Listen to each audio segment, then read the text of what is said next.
Hi everyone, we just want to inform you that we are now live on YouTube. Kindly share this live with your friends and colleagues. Once again, this is Alpha TV making hashtag significantly better.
All right. Good evening, Alpha Nation. So be ready, grab your snacks and drinks, and find a perfect place in your comfortable home because we are now going to start our Alpha TV session tonight. So today's event is made possible with the help of our supportive and generous partners, of course.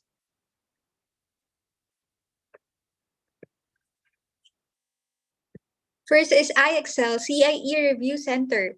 Get an additional 500% off if you are a graduate of any Alpha Premium program. Next is Blessed. It's not about the product we sell, but the words we share. Blessed PH, stay blessed. Startup Podcast PH. And lastly, to us, the first Filipino cloud-based analytics platform. You can get your free 90-day trial offer. Just visit their website at alpha2us.com for more updates. Again, good evening, Alpha Nation, sa ating Team Zoom and Team YouTube right now. Welcome again to Alpha TV in pursuit of knowledge and continuous improvement with ASLEX PH Academy. So I am Engineer Melanie Madrigal, the Chief Marketing Officer of ASLEX PH, and we are all happy to have you here tonight. And of course, without further ado, it is my pride and honor to introduce to you our guest speaker for tonight. So he is a graduate of Bachelor's of Science in Industrial Engineering at PUP Maine, active student leader during college years, co-founder and president of National Youth Empowerment Circle, former member of PUP School of Debaters, former public relations officer at PUP College of Engineering Honor Society, now working as a senior project development associate. Certified Industrial Engineer, Lean Six Sigma Yellow Belter, and top 3 best feasibility study among the graduating PUP IE batch of 2022. So everyone, please help me welcome our guest for tonight, none other than Engineer Patrick Reynoso for the topic Alpha TV Sustainable and Innovative Future Real Estate Management Project. Hi, Engineer. Good evening.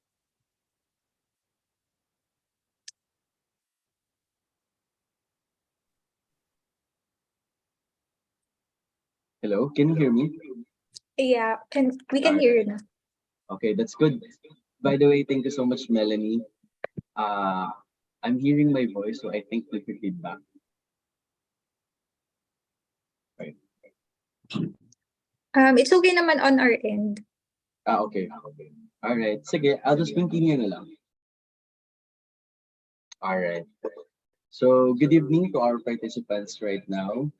So, by the way, I'm Engineer Patrick M. Reynoso, and as mentioned, I'm already I'm also an industrial engineer. Okay. So, by the way, before I start, I just want to have a crowd check muna because I want to know you guys also. All right. Are all our participants right now also an industrial engineers or we have participants coming from other fields? Can you please type IE if you're an IE student or an IE grad?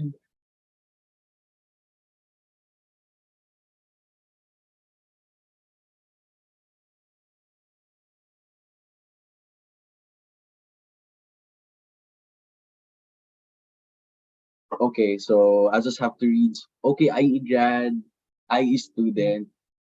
Oh, that's nice.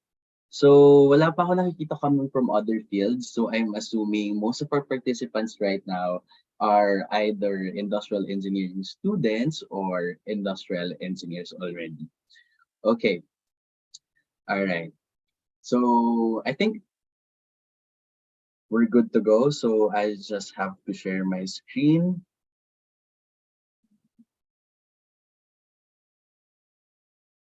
All right. Can you please confirm if you can see my screen already? Yes, engineer, we can see it now. Okay. All right, thank you so much. So let's begin. For tonight, I'll be discussing sustainable and innovative future in real estate project management. So guys, just a short trivia lang. Like, never ko talaga imagine before no college student pa ako that I'll be working in a real estate. Ang target ko talaga before was to work in a tech companies in the Philippines. But I got an offer in my company. So I don't know if okay lang to drop company pero like if you're familiar, hindi ko na lang yung name yung specific name of the company, but I'm affiliated right now in Ayala Land. So, I got an offer from them and then I accepted kasi I think okay naman yung company, the benefit and such, and I think that the company will really help me when it comes to my career growth as well. So right now, as mentioned by Melanie, I am currently working as a senior project development associate in a real estate company. So let's begin. All right, it's very important that we discuss first the roadmap. So here are the topics that I'll be covering for this discussion tonight. So first, let's define real estate, the project management pieces, the project enterprise team, sustainability and innovation and skills needed in project management if ever that you want also to pursue career in real estate project management and also the role in IE in project management. So siningit ko na lang yung number 7 because I think that it's also important for us to discuss na ano ba yung ginagawa natin, ano yung ambag ng mga industrial engineers when it comes to project management. Okay. So knowledge check muna tayo sa ating mga participants. I want to know sa ating chat box, what comes into your mind whenever you hear real estate? So anything that comes into your mind, please feel free to share with us tonight. Okay, and then I'll be reading comments na lang din.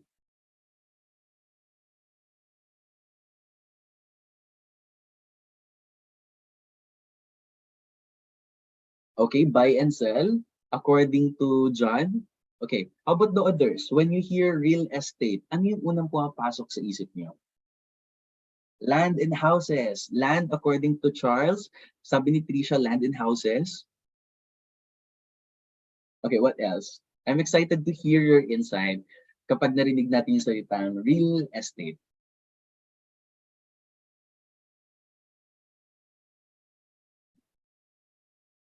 Okay, so thank you so much sa mga nag-participate, and I hope as we go along sa discussion natin, I want to hear more, I want to hear more insights from the audience pa. So according to Rick James, something you own that is attached to a piece of land.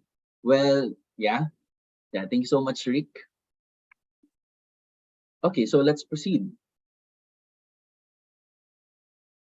All right. When we say real estate, the term that refers to physical land, structures, and resources attached to it. This may include residential, commercial, and industrial real estate. So basically, it's just a parcel of land.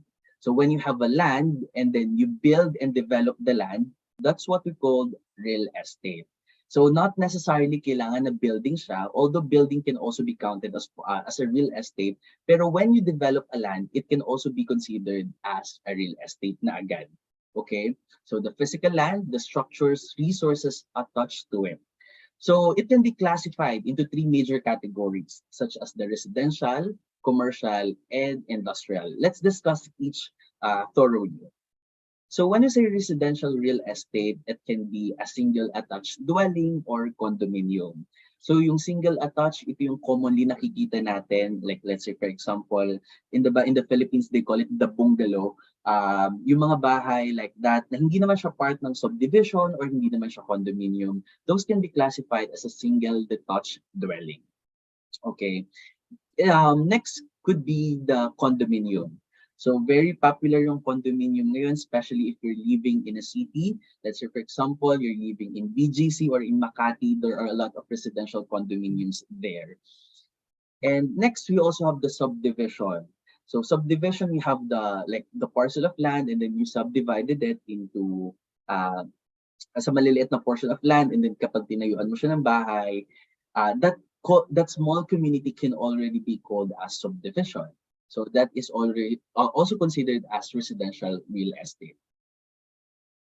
Okay, going back when we say commercial naman, ito yung mga offices, the markets, and etc. Kapag industrial real estate naman, dito pumapasok yung tinatawag nating, if you're familiar in Batangas, yung industrial park in Batangas wherein yung mga manufacturing companies are there, those buildings or infrastructures are considered as part of the industrial real estate. So now let's proceed. So project management, but I think it's also important for us to discuss what project means first. So when we say project, it has identified timeline. So when we say timeline, it has a start and end. Kung wala siyang definite start and end date, that's not called a project, okay? And it is bounded by constraints such as the cost, scope, and the time. So guys, it's very important that when we are venturing in different projects, we always need to consider this components such as the cost, kasi mahalaga that we know kung magkano lang yung budget natin. Kasi doon iikot din yung project natin. Hindi pwedeng masyadong mataas yung cost, hindi tayo pwedeng mag-over budget, hindi rin pwedeng mag-under budget. Everything must be regulated, especially yung cost. In the entire duration of the project, it depends. There are projects that usually take months lang, but there are also projects that will take years. So the sustainability of cost is very important.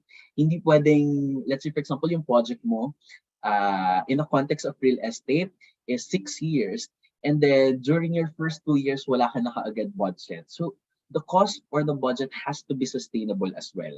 The time, we know kung kailan dapat magsa-start yung project, gaano katagal yung isang phase, when is the right time for us to move to the next phase, and kailan yung target delivery natin, for instance, of the project. And then the scope, ano yung mga involved and hindi involved sa project natin.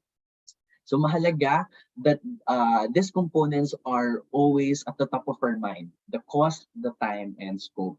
And when we're able to make good use of these components, dito na pumapasok yung quality, because the project or the products, for instance, has always been delivered at the right time, at the right cost, and at the right quality. Now, let's talk about project management. So project management, it focuses on planning and organizing a project and its resources. A credit to usability.gov, because I say, kinuha ko yung definition from them. But basically, when we say project management, like sa pilosopong pananalita, it's just basically you manage the project. Ang dali niyang sabihin, di ba? We're just managing the project, but when the time comes that you're actually handling the project and you are into it, working hand on hand, that's the time that you realize that project management field is really like a different monster. Kwento ko lang guys, when I was still an IE student, ang project management class namin is just an elective. In PUP Manila, I'm not sure in other branches of PUP or in other institutions in the Philippines if yung project management ba is just an elective sa kanila. Pero in our case, just what I told you, elective lang namin yung project management.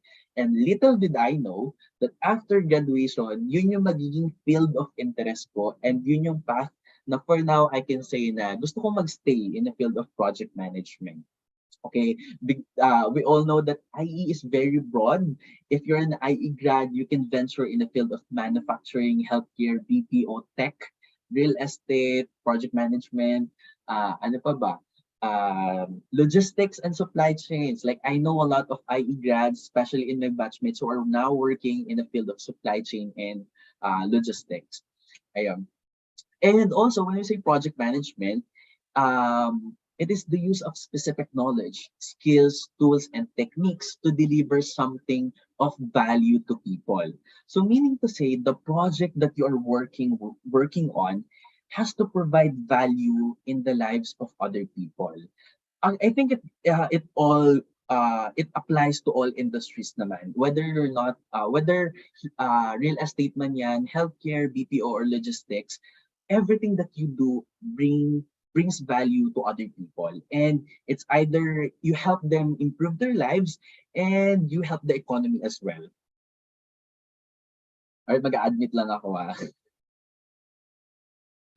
Okay, so now let's discuss briefly lang. Kasi yung along the way, as we discuss further, you might encounter different terms. Let's say, for example, the project management versus the project development.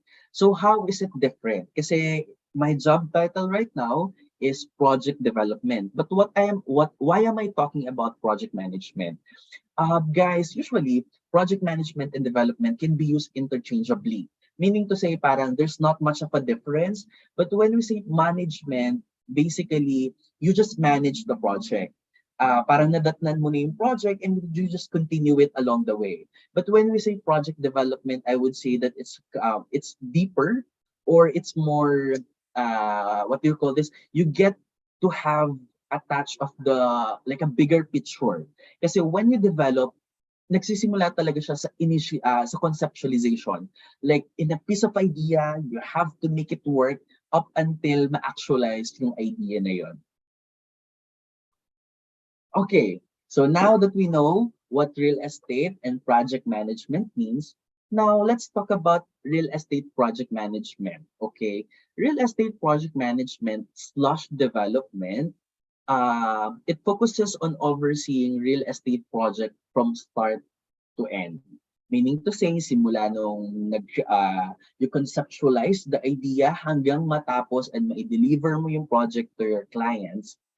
Basically, if you're involved in project management, you oversee all those phases that I will be covering as well one by one later on.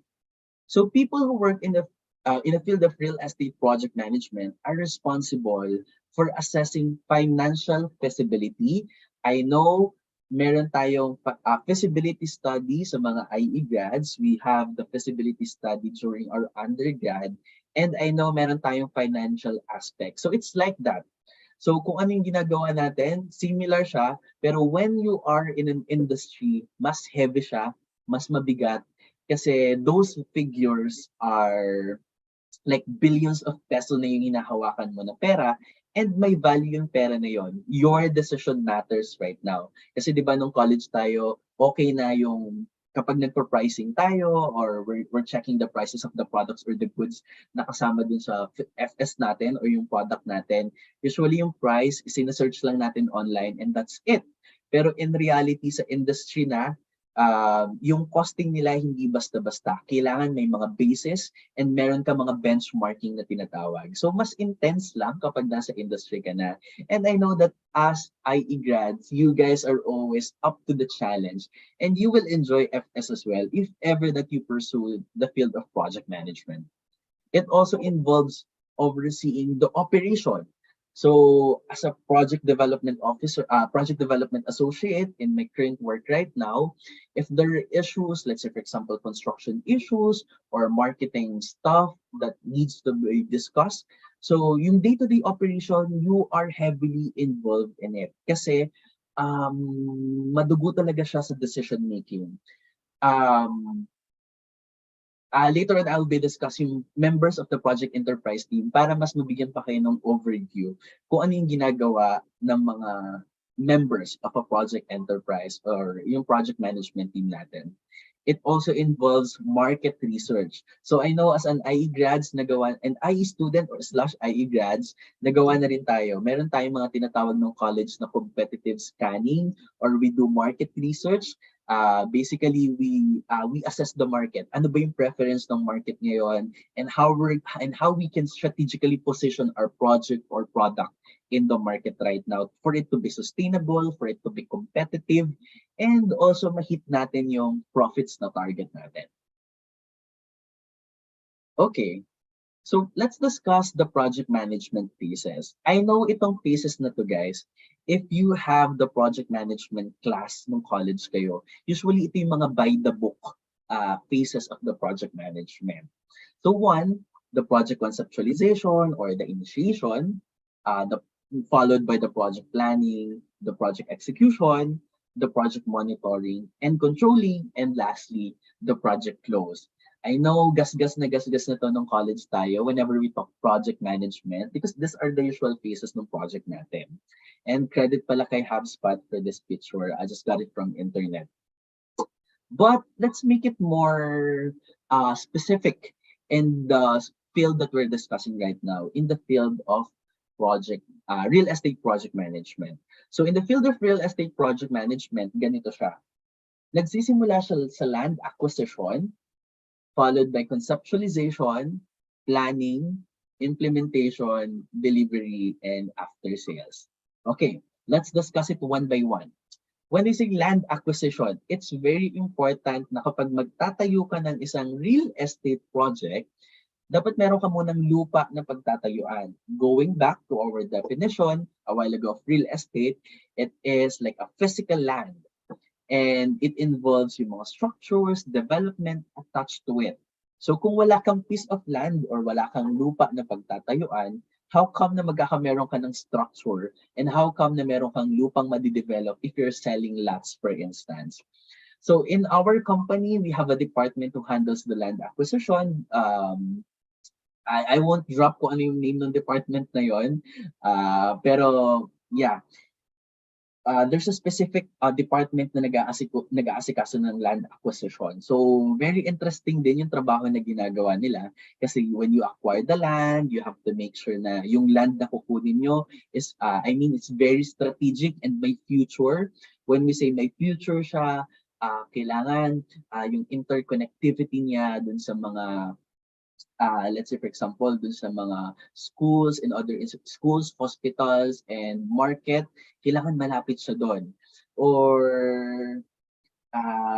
kailangan may like in terms of like development, kailangan may future din yung land na i-acquire nyo. Okay? Kasi we're still in a business. So basically, we won't get lands, let's say for example, nasa pinakatoktok ng bundok yan. Kasi, of course, sinong target market mo? Sino ang bibili doon? So kailangan when we acquire land, it has to be strategic as well. Okay? May mga tinatawag yan na like you assess the land, you analyze the potential ng area, kung magiging competitive ba siya in the market for instance. And now, kapag meron ka ng land, that is the time that you have to conceptualize. Ano bang itatayo ko dito sa piece of land na ito? Magtatayo ba ako ng condominiums? Or mas prefer ko ba dito ang lots? So that's a business decision na. And it depends. Most likely, if you are in, let's say for example, in Bonifacio Global City, hindi ka naman magtatayo ng lots, di ba? When we say lots, yung mga lote, tapos hahayaan mo na lang yung mga tao na mag-build ng houses nila doon. Or if you're in a Makati business district, hindi ka rin maglalagay ng mga lots doon or magbibenta ng mga lote. Usually, kapag ganun yung mga area, hindi pala mas, pero most of the time talaga, ano siya, residential condominiums. Kasi we have to make use of the piece of land. Kailangan dun sa isang piece of land na yon, ma-maximize mo siya. So that's why mga buildings yung tinatayo nila. And then when you have buildings, mas marami kang units that you will be able to sell to your clients and more income to the company. Okay, so it depends. Guys, if you're familiar in Batangas, are you familiar with the project of South Palm Grove? Okay, who among our participants are familiar sa project na yun? Ayan, located siya in Batangas. Kaka-launch lang ng project na yon and isa siya sa mga projects ng company namin. Okay? Or sino yung familiar sa Nuvali or Vermosa? Ayan, yung mga projects, those are estates and meron ding mga projects doon yung company ko right now. Okay, so once natapos ka na sa conceptualization, by the way, I just have to include lang in conceptualization din pala, dito papasok yung value proposition. When I say value proposition, it is the book or the Bible of your project. So saan iikot yung project mo? Let's say for example, you want a project to be to offers an active lifestyle, just like in Vermosa for instance. So yun yung magiging concept ng project mo and dun iikot. So when you plan the amenities and the facilities, kailangan nagsisircle back siya dun sa value proposition mo. Or let's say for example, yung value proposition mo naman is refreshed city living.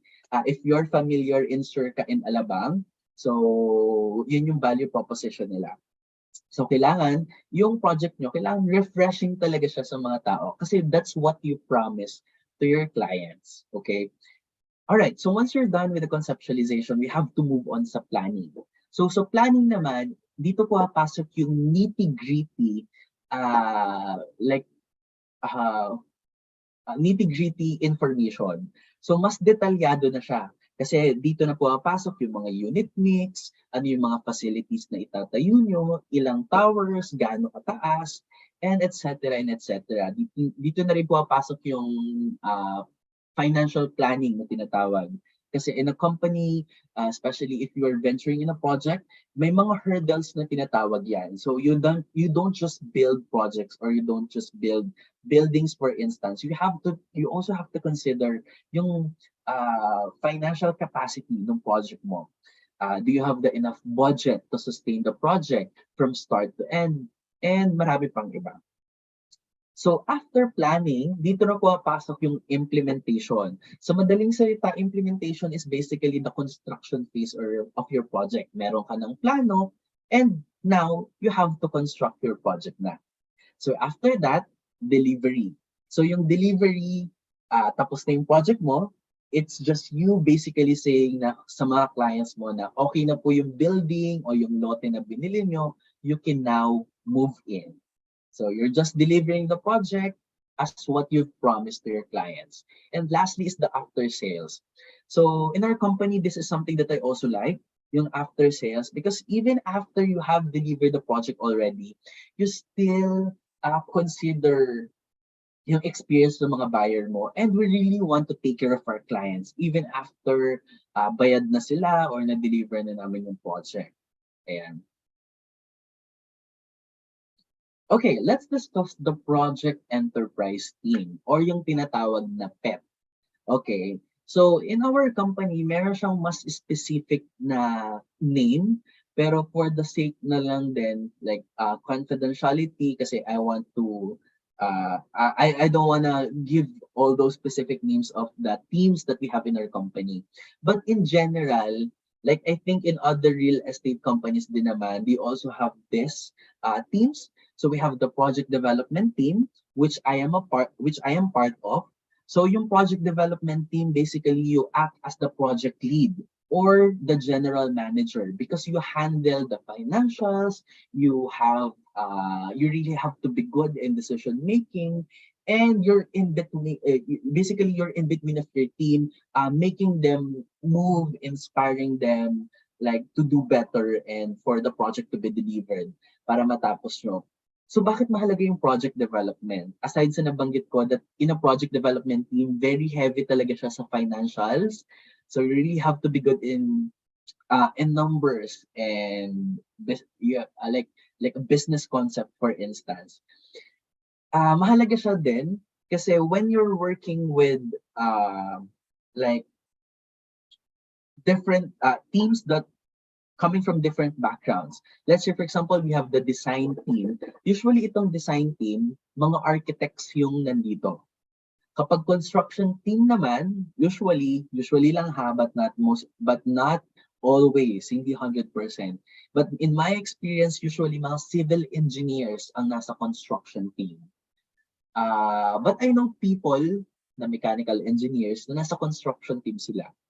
Next is the sales and marketing team. Ayan, yung mga graduate ng mga business ad, major in marketing, usually andito sila sa department na to or sa team na to. Next, we have the client services team. So they work hand in hand when it comes to our clients, dealing with the requests, dealing with their complaints if there are any. So sila talaga yung mas malapit sa mga clients. And of course, hindi mawawala ang finance team. Okay? So going back, bakit mahalaga si project development team or what we call the project lead?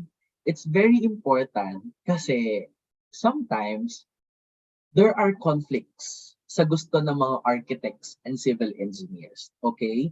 I know that sabi nga, when I was in college, they always say this, if architect ka, you're really more concerned when it comes to the design of the building, for example. And kapag if you're a civil engineer naman, your number one consideration is really the structure of the building, how safe the building will be for the people. Okay, so meron pa rin mga ganon, like in actual practice. Pero I would say na even if you're an architect naman or you're a civil engineer, safety will always be a top priority for you. Okay. It's just so happen nga lang na of course yung design ng building nanggagaling talaga siya sa mga architects. But the integrity, how strong the building will be, of course, forte na yung mga civil engineers. And there are conflicts sometimes. So doon po papasok yung project development team kung saan they make decision, okay, this is the side of the team A, and this is the side of team B. So how we're going to go about it? Ano yung mas feasible? Ano yung mas cost efficient? Ano yung mas prefer natin when it comes to the timeline or yung impact niya sa project natin? So, and after that, you make the decision for the team. Okay? Ayan.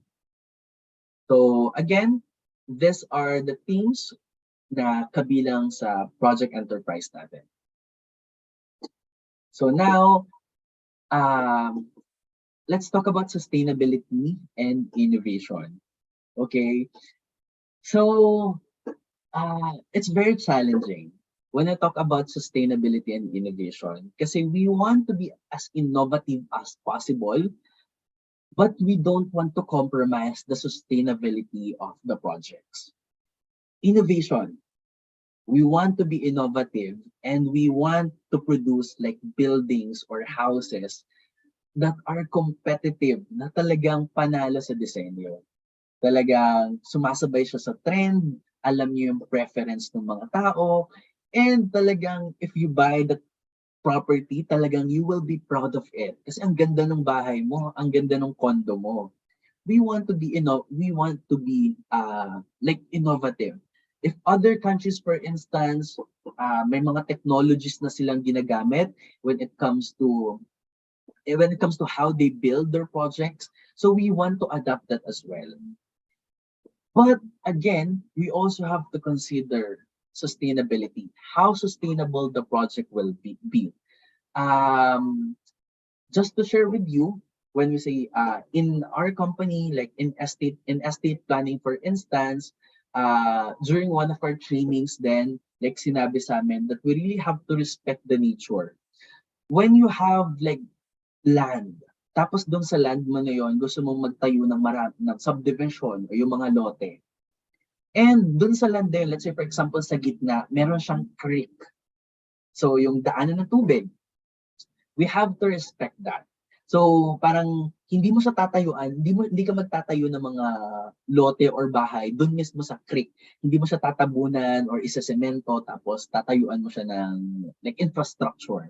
Kasi ang kinakalaban mo doon is nature. Because of climate change, as time goes by, we all know na, well, climate change is a serious environmental issue that we're facing right now. Kapag kinalaban mo yung nature, mahirap talaga siya. Kasi imagine dun sa creek, sinimento mo siya, tapos nagtayo ka ng infrastructure. Let's say for example, bumagyo. So yung flow ng water, magsispread siya across your estate and it will really cause like a big damage to a lot of people. So we have to respect that. Although gusto natin na ma-maximize yung land, matayuan siya ng mga lote, pero sustainability of working with environmental conservation is really important.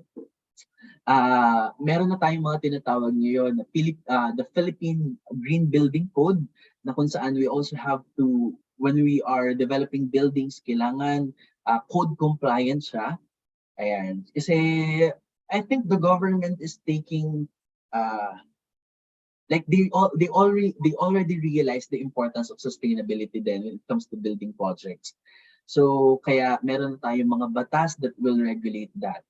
Although mahaba pa yung tatahakin ng Philippines when it comes to sustainability, but I think we are on a good track naman.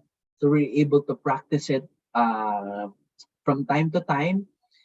It just so happened lang na mahirap siyang like i-institutionalize. Kasi hindi naman lahat, let's say for example, magtatayo ka ng maliit na bahay, especially in the provinces, di ba? Hindi naman siya kailangan ng mga permits. I don't know, I'm not really expert when it comes to that. Pero if you go in a province, kapag nagtatayo sila ng bahay, tapos wala namang mga civil engineers, usually wala siyang mga permits na tinatawag. Especially kapag like kubo yung bahay na tatayo mo or bungalow siya. I haven't experienced na may mga permit application siya. Pero I think kapag malalaking projects na siya, kailangan talaga ng permits niyan. So, ayan, tatandaan lang natin when talking about the innovation and sustainability, it promotes a strong balance and environmental conservation between the natural and human system. Kailangan nag-harmonize siya. So, we are not working against the environment, but we have to work with environment. So, for all those participants right now who are thinking about working in a real estate project management, here are the skills that, based on my experience, are really important to develop. Or not necessarily kailangan pagpasok mo doon, sobrang galing mo na, or you have to possess all the skills na agad-agad. Kasi well, that will help you get employed.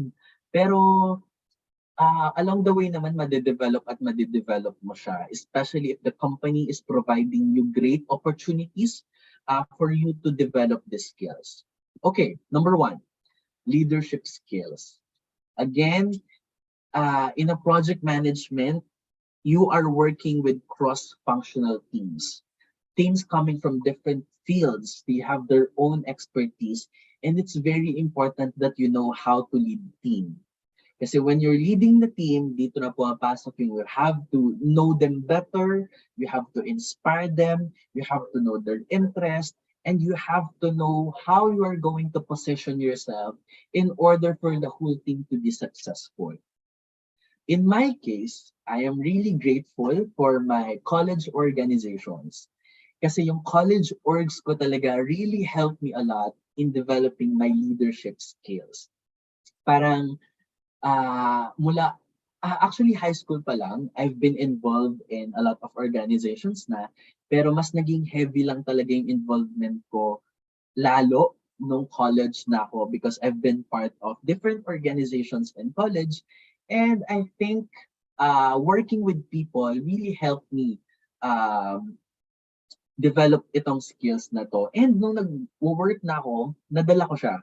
So parang it's easy for me to talk with people, to work with them, how am I going to inspire them para lahat kami, we're on the same page and we're on the right track for us to be successful in the venture that we are currently undertaking.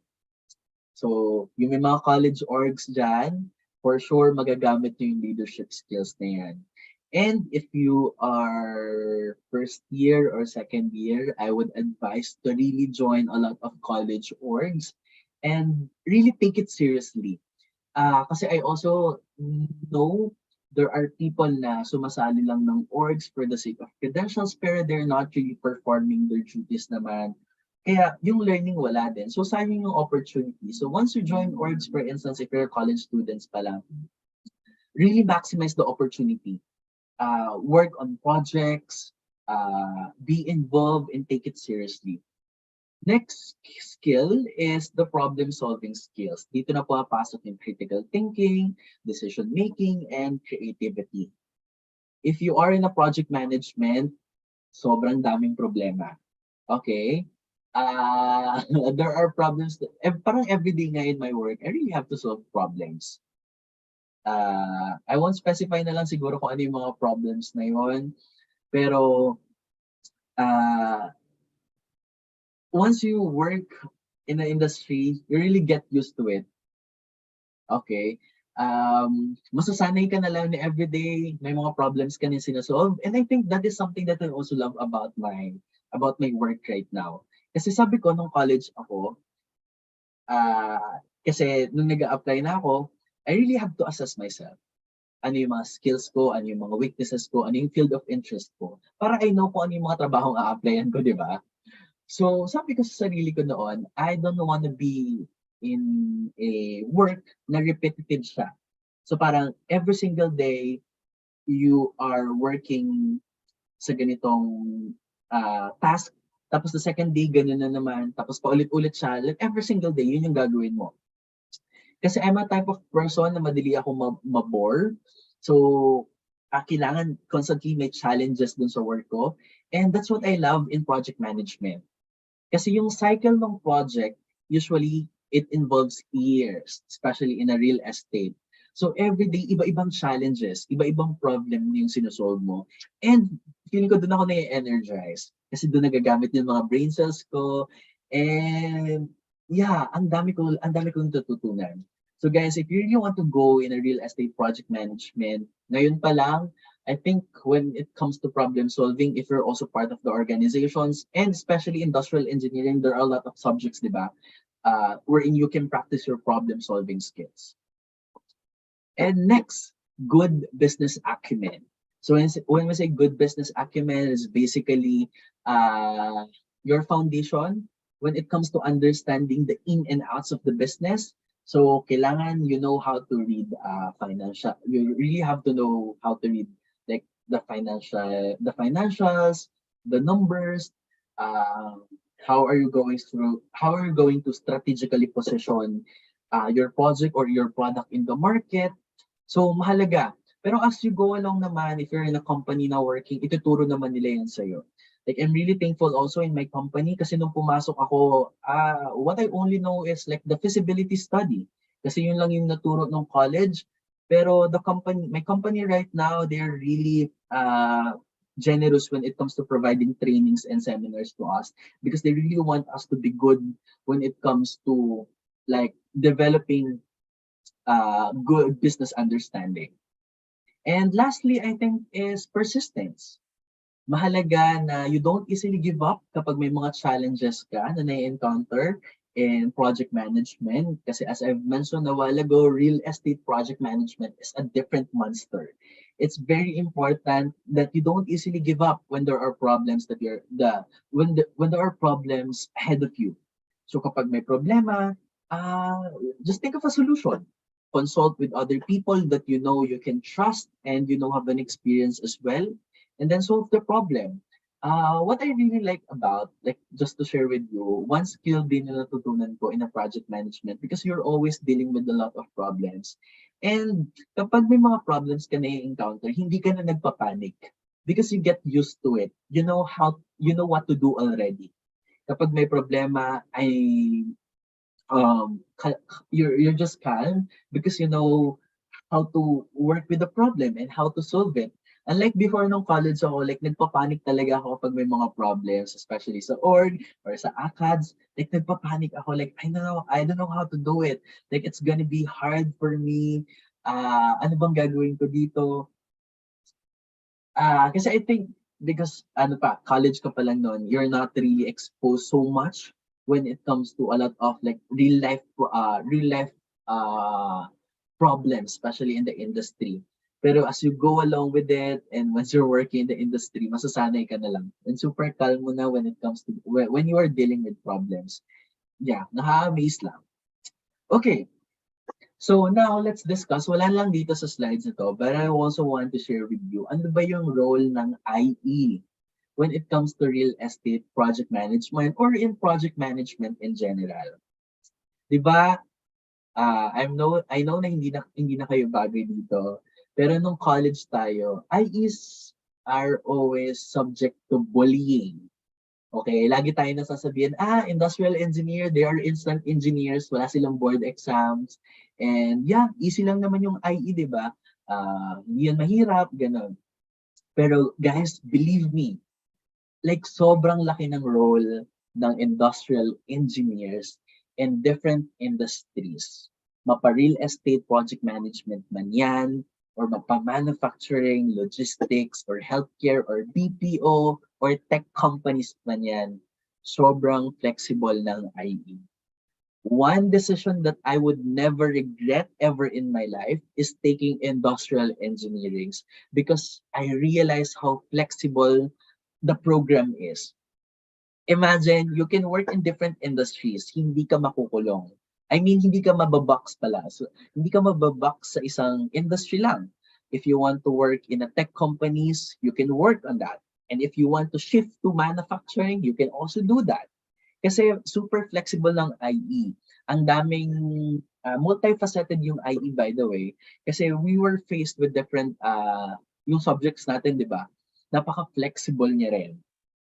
Kaya ang bilis makahanap ng work. I would say that in my experience, kapag IE ka, parang ikaw yung mahihirapan pumili ng offers kasi you will really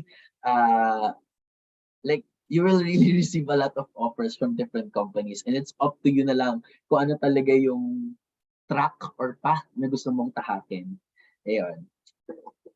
So, ano pa ba? Yung IE kasi, we are also heavy on management.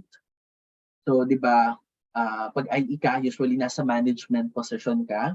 So, just like in my team right now, sa project development, so we consider it as a management team already because you manage people, you manage different teams. So, yung mga napag-aralan natin sa IEs, let's say for example, yung operational research, yung mga quality control, we have the mga industrial organization management subjects as well. Magagamit niyo siya. Okay? So, it just so happened lang na iba kasi yung theories na nababasa lang natin sa book versus sa actual practice. Pero the foundation is there already. You just have to work on it and really expose yourself to a lot of opportunities and skills that you will be able to learn. So, again, I can't stress this enough. If you are an industrial engineer student or industrial engineering grad, meron kang advantage, I would say. It's not because biased ako because I'm an IE, pero feeling ko basing also with other courses, don't think na kapag IE ka, you're less than other industrial engineering courses. In fact, you can do a lot, and uh, maganda yung position mo in the market. I mean, maganda yung kalalagyan mo in the market naman. You'll be able to find like good job, ano pa ba? And meron pa isang sinasabi, di ba? Sabi nila, IEs are well paid. Paano ba?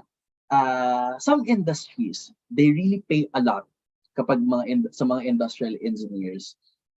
They really paying a lot. Pero there are other industries din naman na, I mean, sakto lang.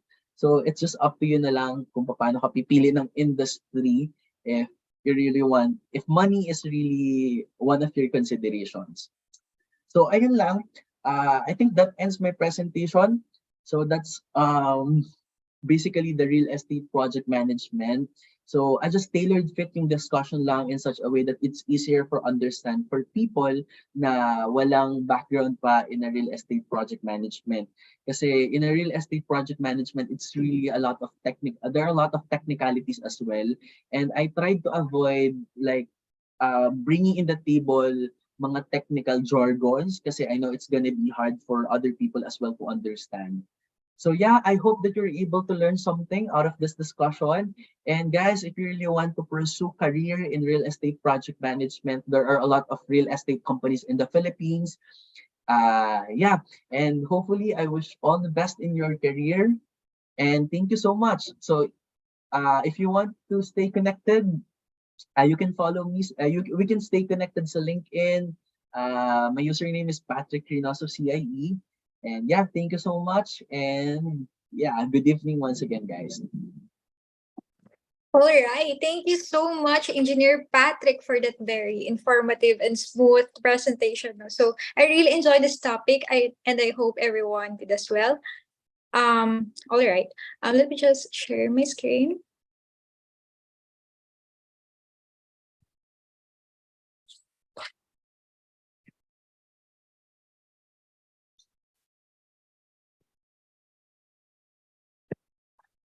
All right.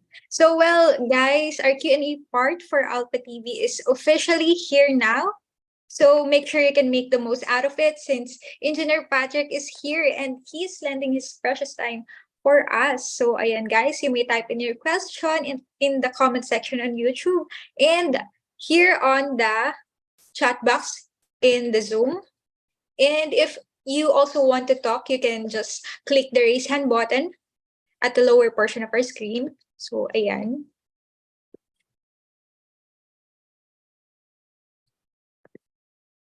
All right. I think while waiting for your question, guys, may I request everyone to please just open your cameras for a quick photo op right now. Okay, mag-stop lang ako ng share screen so you can basically see everyone. All right.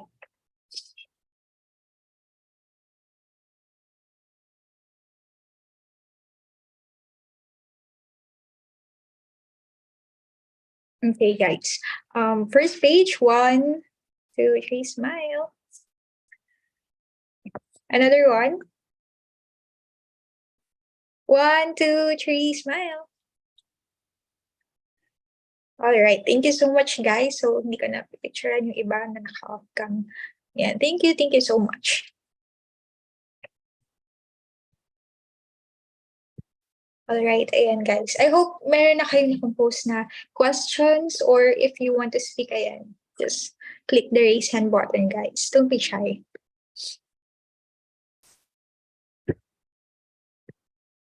So just an announcement guys, if yan hindi kayo join sa ating Zoom kasi nag-full capacity if ever, you can also join on our Zoom. Yan, nagla-livestream tayo every Friday for Alpha TV session.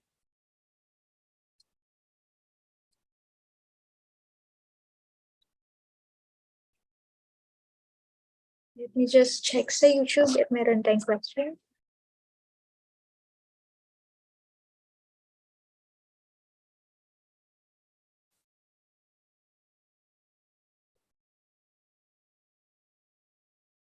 So I think medyo shy ang ating audience right now. Sige, may question lang dito for me kung makakuha ng e-certificate kahit di po nakapag-register. So, ayan, yes. Dapat naka-register po to claim e-certificate and ayan, dapat nakapag-fill out po ng evaluation form. So we have our first question here from Trisha, and thank you so much. How do you define po the scope of a real estate project and why is it important? Again, how do you define po the scope of a real estate project and why is it important? All right, nakamute pala ako. I'm so sorry. By the way, thank you so much, Trisha, for your question. So how do we define the scope of real estate? So a while ago, we talked about the conceptualization. So sa conceptualization, yun yung phase na you decide what kind of real estate project are you going to build or are you going to venture out. So if you plan na ang gagawin mo is mga lote, doon iikot yon. Or if you plan na residential towers or condominiums, so that's the scope of your project. So why it's important? Remember the triangle that we've talked about, that we talked a while ago. The scope, the time, and the cost. So why it's important that in a very in an early stage ng phases natin, we already know kung ano yung scope ng project natin. Because basically, doon iikot yung time and cost. Okay? If we know na yung project natin, it involves multiple towers or matataas na building. Mas mahal siya. Mas mahal yung development cost niya. And also, it will take years. Will that be 5 years, 6 years, or even more? So, mahalaga yung scope. And kailangan defined na siya.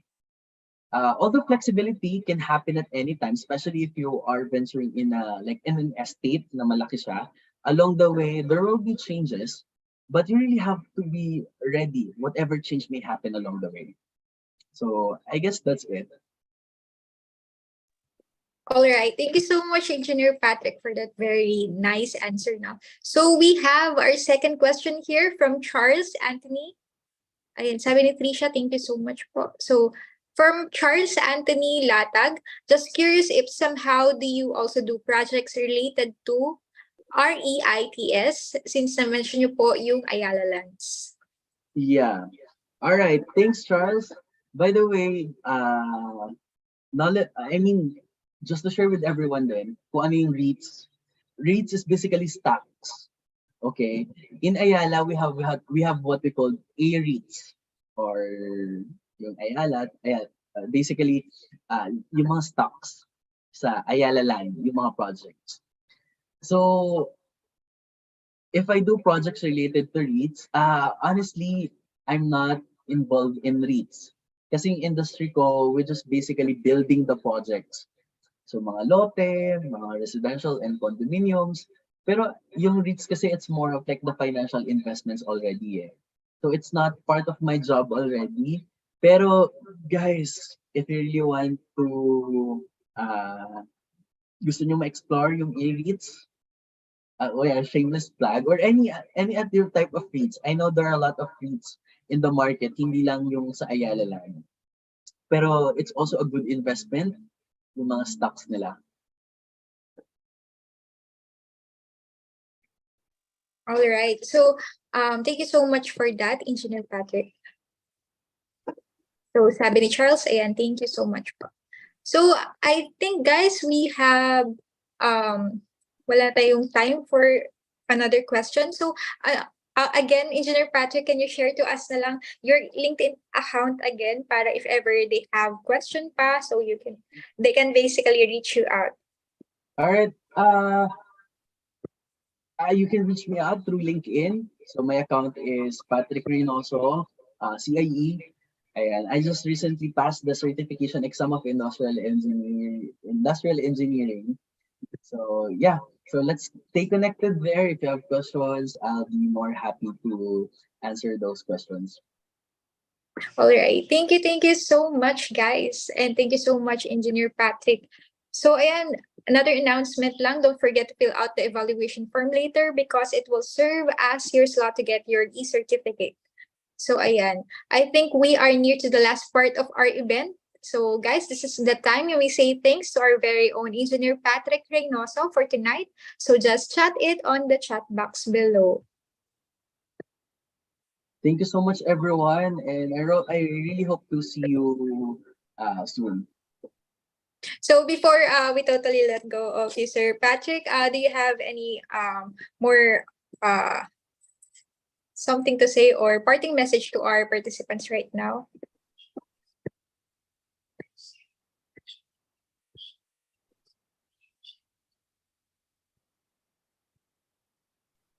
Ah, ako na ba? Sorry, Yeah. meron natin na lag. Okay. Sir Patrick, before we totally let go of you, do you have still a parting message to our participants right now? To all our participants, I'd like to thank you for spending time with me tonight. I really appreciate your time, and I hope you're able to learn something out of the discussions that we have. I know that it's really a broad topic to discuss, pero if you're really interested to know more about it, just feel free to message me. And yeah, uh, let's just stay connected na lang sa LinkedIn. So if you have questions, from time to time naman, nag-open ako ng LinkedIn. All right, let's all connect with Sir Patrick on LinkedIn.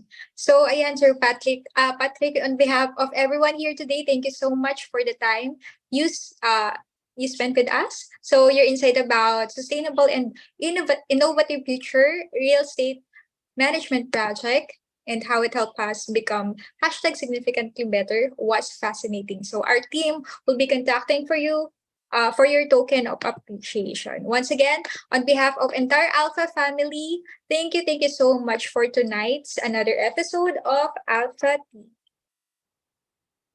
All right. So, tonight's episode is, of course, made possible with the help of our supportive and generous partners, CIE, IXL CIE Review Center, Blessed, Startup Podcast PH, to us, the first Filipino cloud-based analytics platform. And of course, follow us on all our social media accounts at ASLEX PH Academy to keep you updated on all other announcements and other free webinars like Alpha TV. And of course, guys, another way you can effectively learn and be #significantly better with us is by enrolling now on all our online courses and self-paced programs. We have here, of course, Yellow Belt, the entry level of Lean Six Sigma practice. So basic diagnostics and quality tools and techniques are taught in this program. So yeah, our next run is tomorrow, August 26th until September 3. So we're having a monthly run or public run of Yellow Belt every last weekends of the month. So you can join for only 5,000 for professionals and 3,000 for students. So if you want to arrange a private run for your classmate or for your section, so we can do that, and we can also give you discounts if you reach out to us. So we have also our self-paced version of Yellow Belt, so you can finish any courses which is self-paced, is you can finish that any time anywhere you want.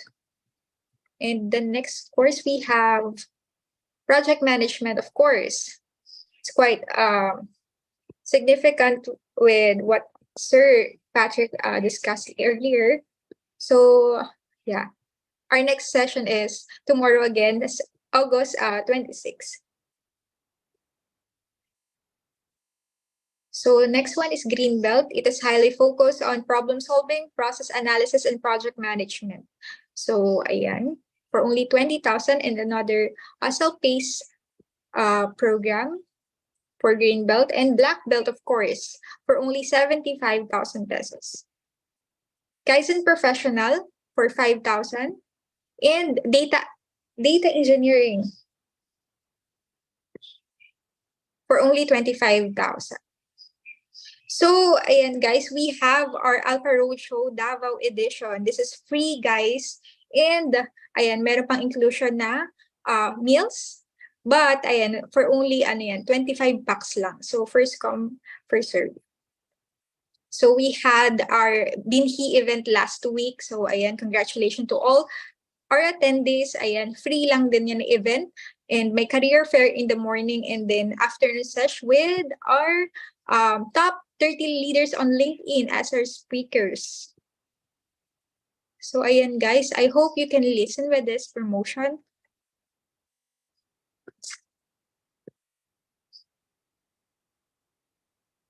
Can you hear it, guys?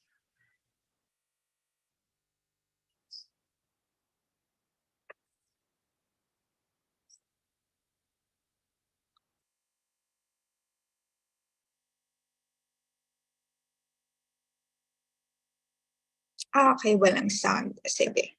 Ayan, wait nyo na lang siya on our page. Okay, thank you so much, guys. So this is the self-paced courses we offer. So ayan, pwede nyo siyang screenshot.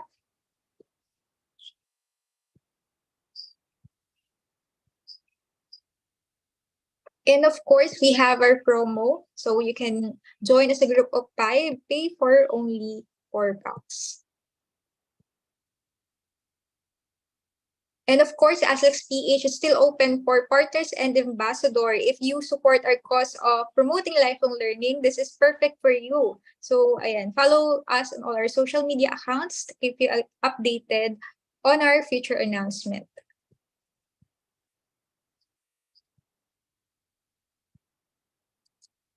And then you may also visit us at aslexph.com/courses and join our ASLEX PH Academy Alumni Network Facebook page.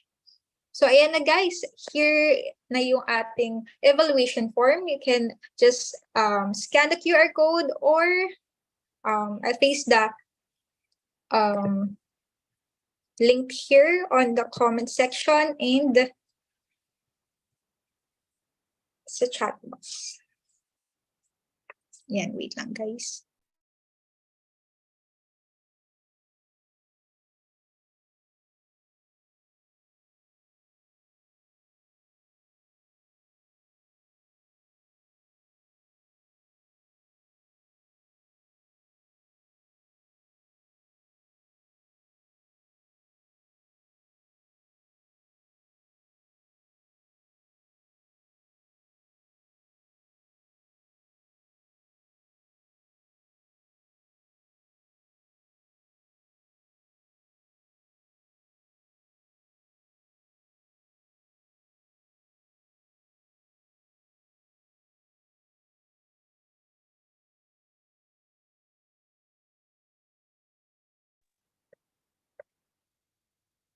Alright, may paste ko na yung evaluation link sa ating chat box and on YouTube also.